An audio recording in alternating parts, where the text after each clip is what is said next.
Morning. Good morning. Here we go, back to Revelation. We've kind of established a pattern of two tracks. One is the track to follow if your name is written in the book of life. The other is the track that you follow if your name is not written in the book of life. We follow a pattern of looking at heaven first, for those whose name is written in the book of life. And then we move to earth, for those whose name is not.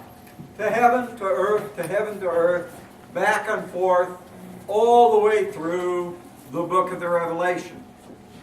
With the remembrance that the whole of the book of the Revelation begins and ends in heaven. So the book of the Revelation is really written for Christians whose names are recorded in the book of life. It's also, I think, written for those whose names are not included in the book of life, particularly for the leaders of the Roman Empire. Now, there are a couple of other little quirks that keep going. If you notice, there were 7 seals. We're going to find 7 angels. We're going to find 7 torches, 7 stars, 7 spirits, 7 bowls of incense. 7 is a perfect number. There are, and don't ask me why, but there are, the numbers 1, 3, and 7 were considered perfect numbers. 1, there is one God. 3, in Trinity of persons. 7, 7 days in which the earth and all the world was created, and on the 7th day God rested. So 1, 3, and 7 find their ways into numbers in terms of the perfect numbers in the Scriptures. Those are symbols of perfection. Now, the Jews and the early Christians were not permitted to get into things like fortune telling or numerology. Those were not permitted for Jews or Christians to be into. The perfection of those 3 numbers was not considered to be numerology. Those were just numbers that had special significance for the life of the people of Christ. But numerology was forbidden. It went right along with all those terrible things in the Old Testament that you weren't supposed to be associated with. So, knowing that, when you have numbers that are significant, if it's got anything at all to do with numerology, that is not something that has anything to do with Christians. That's important to know. Now, one of the things that we find that I think is important for us to look at just a little bit before we get into the weird stuff of the book of the Revelation. What we've done may have appeared weird, but the weird is still to come. Okay. The 7th chapter of the book of the Revelation deals with some important numbers. But these, again, are numbers of perfection. We see a vision of heaven, and there in heaven there are those who are sealed by God as being His. And I heard the number of those who were sealed, 144,000, sealed from every tribe of the people of Israel. Now 144,000 is 12. 12 has to do with the number of tribes that there were in Israel. That also is mirrored in the book of the Revelation with 12 apostles. But that number, 144,000, has opened up a lot of debates. How many people will be saved? 144,000. But that's 144,000 of the tribes of Israel. How many here are descended from one of the tribes of Israel? So if we use 144,000 as being the final count, what happens? Well, we're not going to be there. A number of groups have used that as the final number. Now, if we look at one group popular today or floating around today, Jehovah's Witnesses, they use that 144,000. There are only going to be 144,000. Well, there are more than 144,000 of the Jehovah's Witnesses.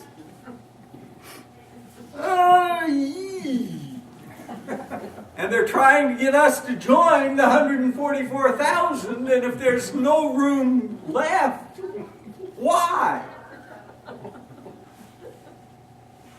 But it's not only the Jehovah's Witnesses that are involved in that.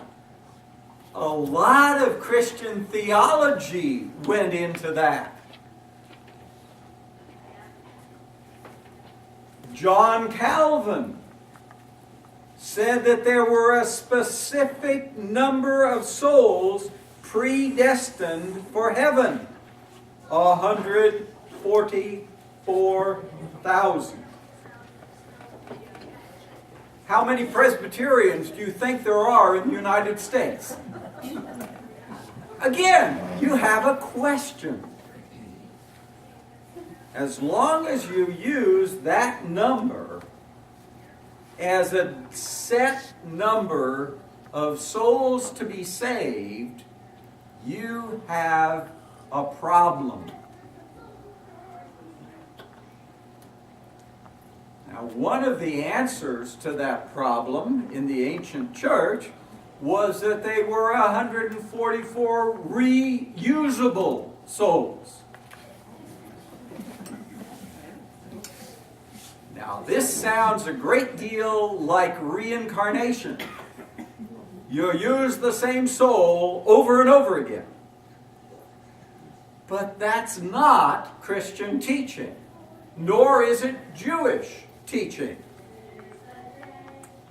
The key comes in verse 9. After this I looked, and there was a great multitude that no one could count, from every nation, from all tribes and peoples and languages, standing before the throne and before the Lamb, robed in white with palm branches in their hands. So what's the final number? Too great to be counted. See, there is no final number. There is plenty of room for all of us. There is not a limited amount of space in heaven. That's an important thing for us to know. Now, as we move on in the book of the Revelation, we have 7 trumpets that are blown, and as those trumpets are blown, things happen to the earth and the people on the earth. That is, to those whose names are not written in the book of life.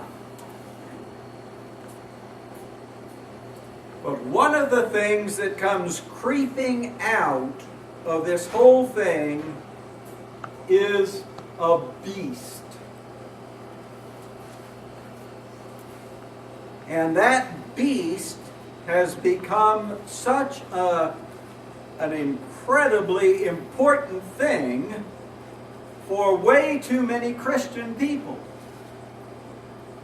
Because keep in mind that beast is not our problem. That beast has no authority over those whose names are written in the book of life.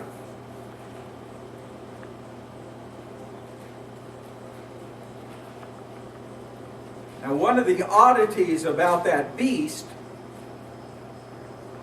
is that beast is accompanied by a dragon and by another beast. Now, the dragon has, and this is one of those marvelous little things, the dragon has 7 heads and 10 horns and 7 diadems on his head.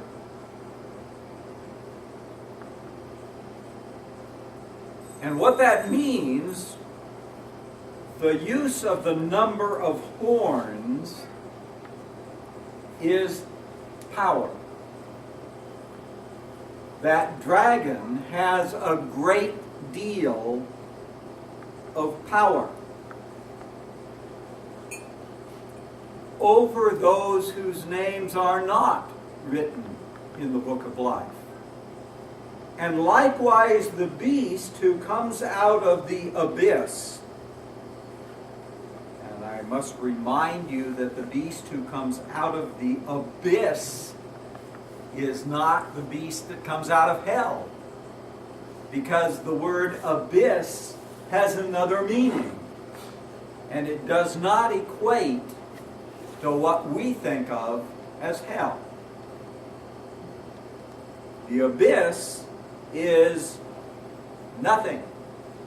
Nothingness. Now, the beast who accompanies the dragon has 10 horns, 7 heads, and on the heads were blasphemous names. And the beast that I saw was like a leopard, and a bear, and a lion. One of the heads of that beast seemed to have received a death blow, but its mortal wound had been healed. And in amazement, the whole earth, that is, those whose names are not written in the book of life, worshipped the beast and followed him.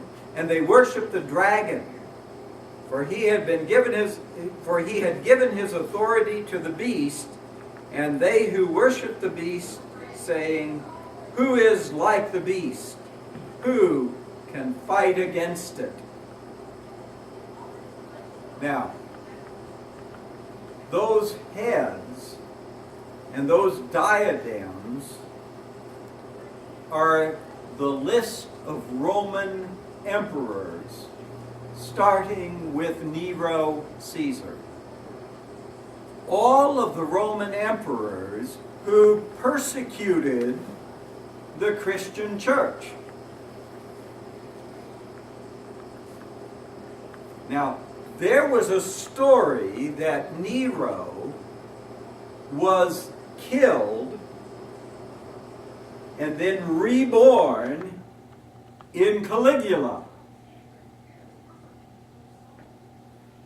Well, that's why one of the beasts has a mortal wound that's been healed. You see, if you know the record of who is who in the emperors of Rome, you can easily figure out the heads of the beast. It only takes someone who understands the history of the first century in the life of the Roman Empire.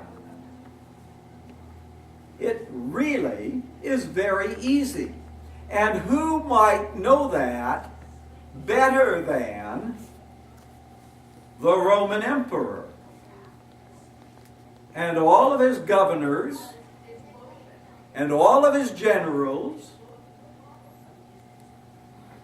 There is no hidden mystery in what John is saying. He's flat out saying this beast, this horrible thing, spawned from the abyss, and the dragon from the abyss is the empire of Rome. He's pointing the finger at someone who can understand what he's saying. John is not trying to use images in order to hide what he's saying. He's saying it loud and clear to anyone who is a Roman. He is not doing this so that they won't come and get him.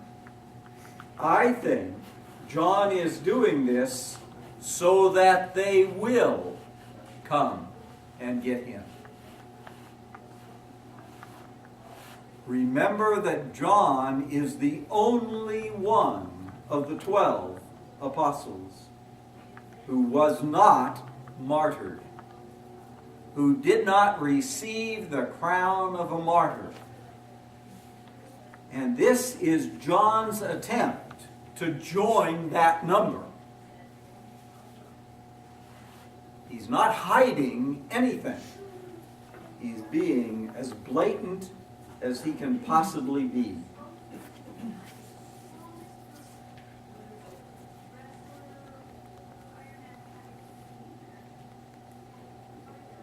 Now, another beast arises out of the earth, but it only has 2 horns.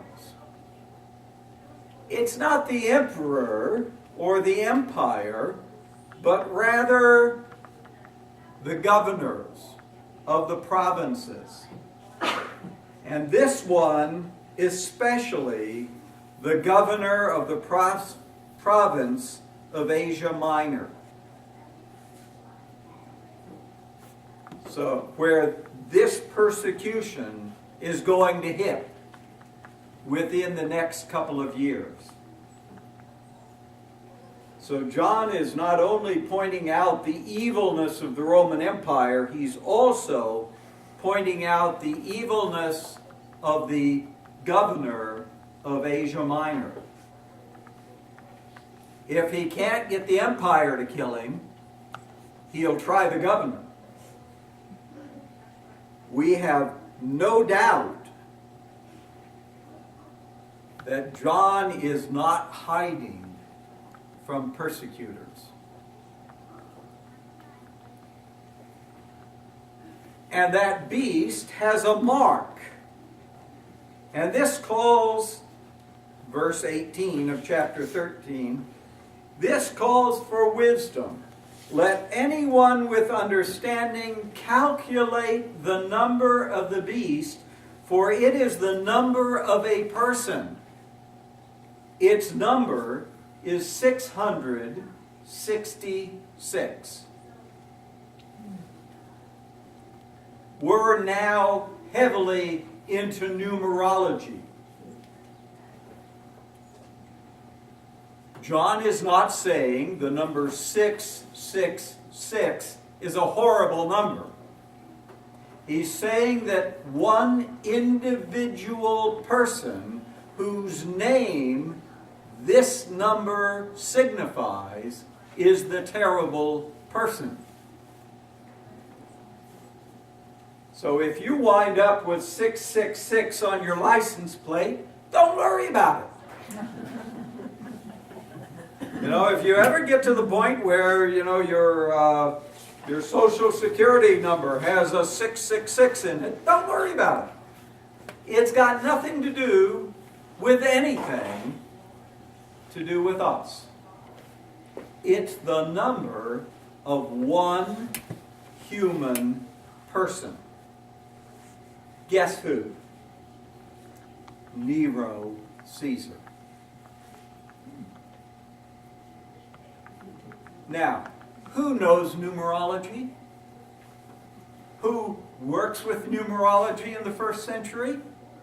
Do the Christians? No. Do the Jews? No. Do the Romans? You bet your booties. John has now singled out the most infamous, the most horrible of all the emperors of Rome, Nero Caesar, who started the first persecution by the Roman Empire of Christians. He's named him.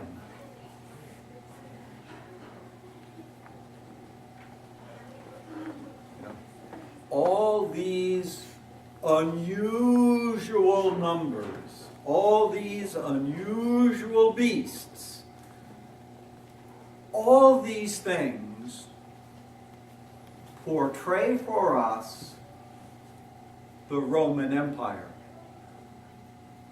And they would have done the same for the Romans in the first century after Christ's birth.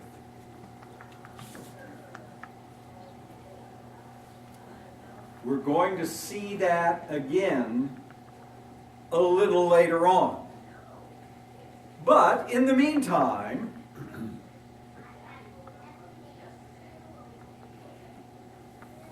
we have another vision of God, of heaven. I saw another angel flying in mid-heaven with the eternal gospel to proclaim to those who live on the earth, to every nation and tribe and language and people. He said in a loud voice, "Fear God and give him glory, for the hour of his judgment has come, and worship him who made heaven and earth, the sea, and the springs of water." This is what we're about. We're not about keeping our eyes on the beast. To do so is to lose our focus on what is important in our lives. What's important in our lives is to worship God, to be God's people. That's what's important for us. As for the Roman Empire, as for the emperors, as for the governors, they are nothing for us to even notice or care about. Our time must be spent in the kingdom of God. Our time must be spent in this world doing the work of God and proclaiming that eternal gospel that the angel heralds throughout all the earth. That's our job. Let's keep ourselves focused on that. Because if we do, then we've got nothing to worry about. That's the message of John's revelation. That's what we're to walk away with. Then we move again and we have shifts back and forth from the heavens to the earth, from the earth to the heavens.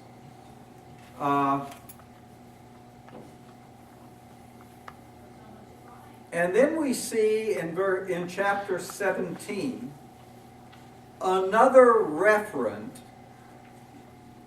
to the Roman Empire.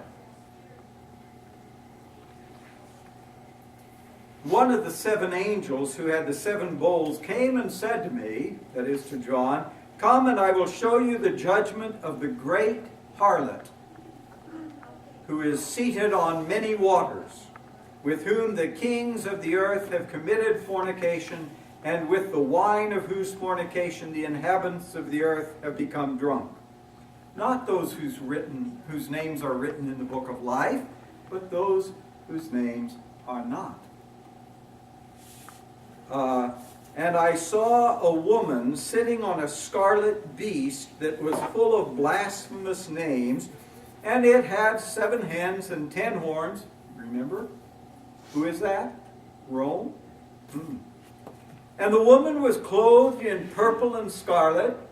What are the regal colors of the Roman Empire? Purple and scarlet. Depending on whether you were an emperor, purple, or a senator, scarlet.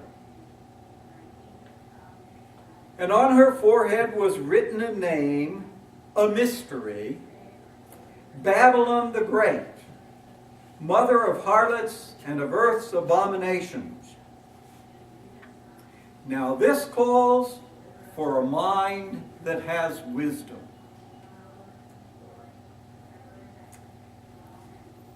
The 7 heads are 7 mountains on which the woman is seated.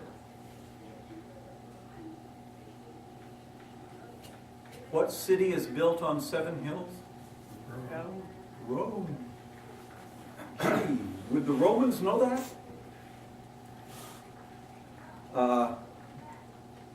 Also, there are 7 kings, of whom 5 have fallen, 1 is living, and the other has not yet come, and when he comes, he must remain only a little while.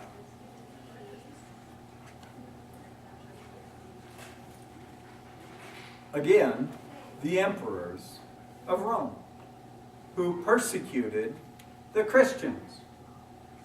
No. John is not bashful about what he's saying about the Roman Empire. He's proclaiming it loudly and clearly. That this Roman Empire does not belong to God, it belongs to the devil. And it is to be judged. But that has nothing to do with those whose names are written in the book of life. See, that's this wonderful thing that we sometimes forget. Because we seem to think that most of the book of the Revelation is something that we ought to be worried about. Well, it's not. It's something that's already happened. That's already done. It's not a prophecy of the future, way down the years in the year 2012 on December 20, whatever it was. No. Of that day and of that hour, we have no knowledge whatsoever. Only the Father knows that. But what we're supposed to be concerned with, according to John in the book of Revelation, is heaven. That's where our focus is. And bringing that heaven to the people of earth. Through the way we live and the way we speak. That's our job. Not to worry about all this other stuff. The day of Armageddon is not going to happen as a battle between Israel and the Arab world. It is not something that is going to be foreknown with the restructure of the temple in Jerusalem. None of that is cause for saying the day of the Lord is here. See, this is not a book about the far distant future. This is a book about what's happening in the first century of the church's life. Right at the close of the first century. Somewhere around 96 AD, this all took place. So we are required to keep our minds on heaven. And that's where we go. Now, we're going to stop there, and then next Sunday, we're going to do the closing chapters of the book of the Revelation. Because that begins us to look at what it means that God is creating a new heaven and a new earth. That God is creating a new Jerusalem. You know, that's our hope. And that's our focus. And that's what we do here on earth. Is we help God create that new world. The book of the Revelation is not a book of judgment. The book of the Revelation is a book of hope and life. The life that we bring with Christ into the world in which we live. To make that a reality for the people around us. That's what we're called to do. So, we're going to look at those last chapters of the book of the Revelation next Sunday. And then we'll move to something else for a little while. But I want you to realize, as we go through the book of the Revelation, that this is not something to be afraid of. But that's not why John wrote this. John wrote this to give us hope, to give us joy, to give us peace. And that's what we need to take away from the book of the Revelation. Any questions? We've got a few minutes here before Chris comes over and says. So does anyone have any questions that they would like to ask? Yes? The number 166 refers to Nero. Yes. And then how does it refer to Nero? Repeat the question. Okay. 666 refers to.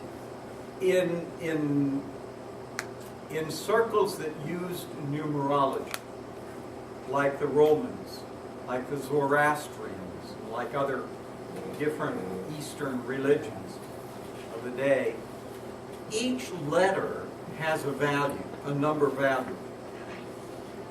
And so if you run out the name Nero Caesar in Latin, it comes out with a total value of 666. Now, one of the odd things about that number, and I think this is really kind of cute,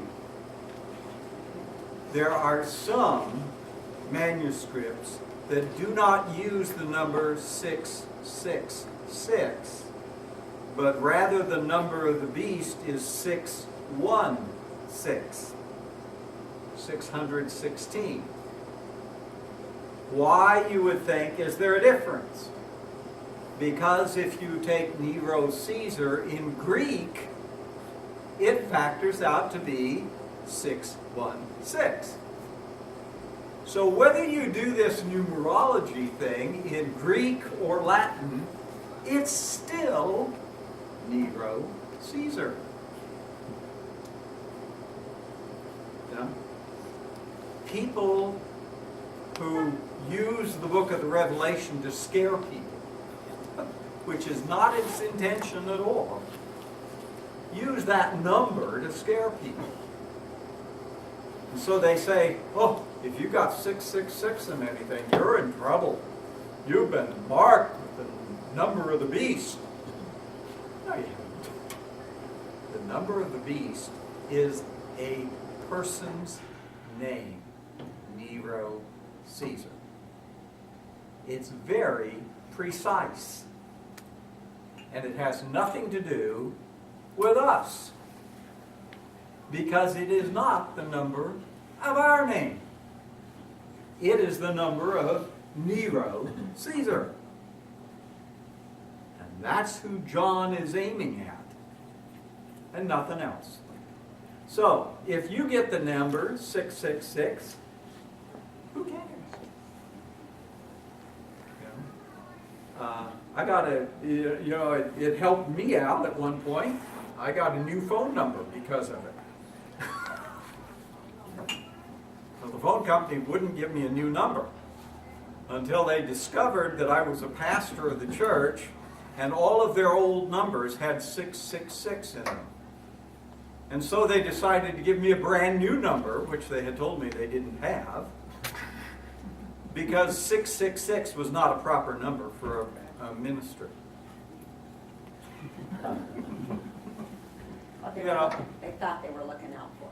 They thought they were looking out for me, and I got the number I wanted, I wanted a brand new number so that I wouldn't get called at 3 o'clock in the morning with the words, one of your buses is going down the hill by our house and there's no driver in it. Well, I'm sorry to hear that, but there's not much I can do about it. You've got the wrong number. Ours was the bus barn number. And when I called to complain about that, they transferred my number and gave me another number, and it used to be a barn. Going up and down. So, I'm sitting here saying, I really want a new number. Well, I got it. But, the number 666 has absolutely nothing to do with anything today. It was, as John says, the number of an individual person. One man. Nero Caesar. So, don't worry about it. It's not a problem. So, once you understand that all of these numbers and visions and everything have an exact and precise correspondence to the first century, then it takes away the word.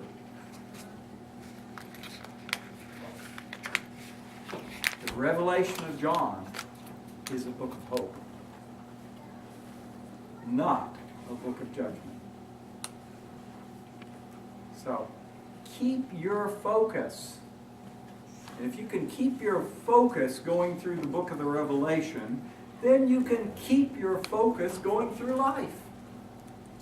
Focus on Christ. Somebody once said, what would Jesus do? You remember those bracelets? It's one way of focusing your eyes on Christ. Everything filters through what would Jesus do. friend of mine says that's the wrong question. The right question is, what did Jesus do? And you can find that in the scriptures. Okay. We'll see you next week.